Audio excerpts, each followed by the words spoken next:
So I'm Anthony Banks. I'm an artist who lives in London, and I'm from Gloucestershire originally, so the countryside, but I live and work in East London and have done for about 10 years or so.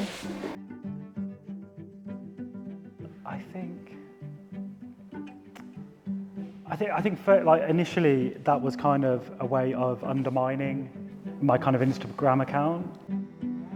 I think there's this kind of joke that often parents will tell their children when they're painters or artists. They'll say to you, a painter decorator, like, you paint walls, you paint people's houses, you decorate houses. I guess it's kind of looked down upon, you know, fine art or like high art painting is supposed to sort of elevate itself, it's supposed to be taken more seriously. But actually, I think it's interesting to think of your work as decoration, like enhancing people's walls and their lives and things they want to look at, in the same way they treat beautiful objects or furniture or other things people like to collect, records or whatever. It's like ephemera you collect in your life and you want to have around you. And I think that's a compliment. If someone wants to exist with your work, if someone deems it worthy of being on their wall, I don't see that as particularly damning anymore.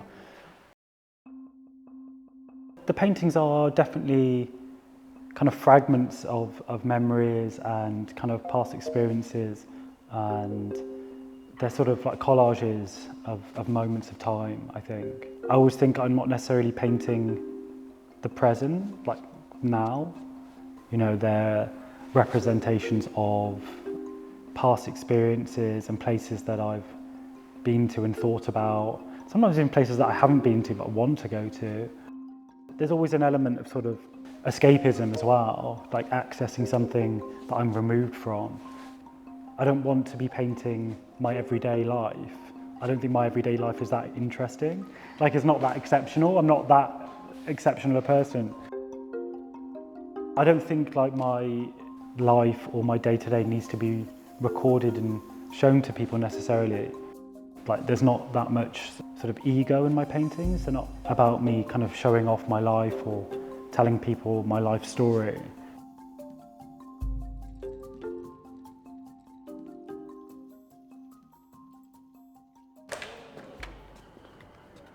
Hey.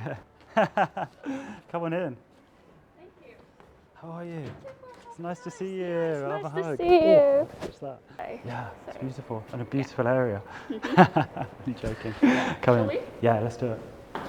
So part of what I really like about this space is, as you saw when you came in, it's this, it feels like you kind of disappear somewhere completely other. It doesn't feel like you're in London anymore. You're kind of like, you leave the kind of mad, hectic city and you know, you see the garages and all this crazy industry that's around, and it feels like you're in this old part of like working London, kind of forgotten. My process, I think it's like really important to have a space that is less formal as a human being. I love collecting things and I love reusing things, and you know, in your house it doesn't make sense to have all these things sort of like sitting there and never being used, but in your studio space you can just let things sit for a while and like forget about them and remember them again. And that's kind of how I see making art. I like to see it all the time. I like to see all these different paintings and how they sort of have conversations with each other and the different dynamics that happen between them. Just like these objects that exist with me.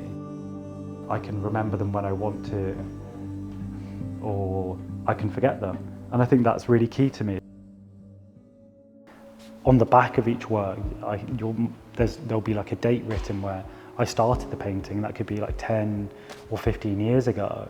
Everything that's happened in between, you know, maybe I've only painted on that painting 5 times or something in 10 years. You know, I'm not constantly reworking it, but there's so much that happens, so much that changes in between those moments. I become a different person and I work in different ways, different things interest me, and all of these things get locked into this surface.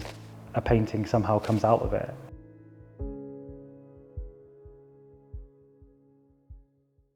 I always stretch up my own canvases and make each individual like stretcher and painting is always on a different material. So this is a really good example. You can see each of these different surfaces and different materials that I like to work on. There's like this really thick kind of Hessian, kind of like maybe something Gauguin would paint on, really thick weave, like heavy. You can see it like on the paint here, the way it grips the surface, and then like a much finer material like this. So each kind of surface will kind of make a different painting. So I'm always trying to like trip myself up, and it's amazing the difference. The material you start with will have such a drastic effect on the end result, because everything about your treatment of that painting will be different in the end. If you start in 100 different places and you're going to finish in 100 different places, I think you're not going to always collect at the same point. So I'm already active when I'm starting paintings. I'm already kind of making decisions that are going to have interesting results in the end, even if I'm not really sure of the result. So this is a good example of this, where I've used this like old shirt I had. I know. Yeah, so you can even see I don't know who the maker was here. But and there's a kind of this bit here, which is like the neck, back of the neck and things like that. Yeah, I just kind of liked the material, and it was a shirt that was maybe ripped or something, and just kind of nice to reuse something. And that's very clever. yeah, and then I've kind of picked out this detail, this kind of stripe from the shirt. Yeah, so and then you have examples like this one, which is on like an actual piece of like old kind of sack material. You can see it's even got this kind of like ridge here and stuff, and you can see how like thickly painted that work needs to be to make an impact on that just like such rough thick material. Yeah, my process is deliberately kind of slow, non-direct. I'm never that interested in starting a painting, having an idea for a painting and just finishing it. So I've kind of developed this system of making where I start paintings and forget about them. I kind of put them to one side, start new things. It's this kind of conveyor belt of artwork. I was listening to a lot of like podcasts and documentaries on like the war repairing sort of communities like post-war. I was very interested in this idea of kind of repairing, to repair something rather than replace it, to not give up on it, to see the value in something, whether kind of culturally or to the people that live around something, instead of destroying something, obliterating it and completely starting again, to add to its history and narrative. I really like this canvas thing. Yeah, these have a funny story actually. All of these paintings you can see here are on these old serving trays, old wooden kind of serving trays. This is kind of nice because it's got this Danish kind of wooden sticker on it, which is kind of cool. So these basically, so my nan, my grandmother is like, I don't know, she's like nearly 90 now. And she's like such a lovely person, we got on really well, but she is like in the middle of this process of like decluttering her life. Every time I go and see her, she wants to get rid of things, wants to give people things, so she has like a garage and an attic just full of like really random kind of things she's collected and has no use for now, or you know, she doesn't think she has a use for. So every time I go there, she gives me something that I have no use for, but I feel really bad that if I said no, so I just have to take it and then find a use for it, or I don't know, you know, she feels good for giving people things that she gave me. You know, it's easier for me just to take it than for me not to. I don't know why she had so many of them. She has so many. As I was saying, you know, the studio is the place you can just put something like that, and it doesn't have to have a purpose. So I didn't really know what to do with them, and then I started kind of stretching canvas over them and painting onto them, and yeah, creating these paintings that have these kind of soft edges that follow the profile of these wooden trays, and obviously they have like a really nice like domestic feel because they've been used and handled, and it feels like kind of personal, quiet, intimate kind of memories, spending time with her, and yeah, how, I don't know, our interactions together. That doesn't have a square edge, so.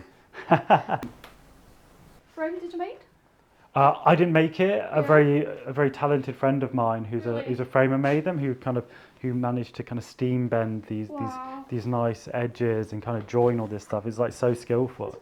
They're beautiful things. Yeah. They're really nice. I think that's the only one that's left of them, actually, the ones that are framed. When I say I don't want to make paintings that like celebrate my own life, I don't mean the paintings aren't deeply personal or about me, because they are. They've existed with me, some of them for, you know, many years, but it's more about a history of making for me rather than a present moment, you know.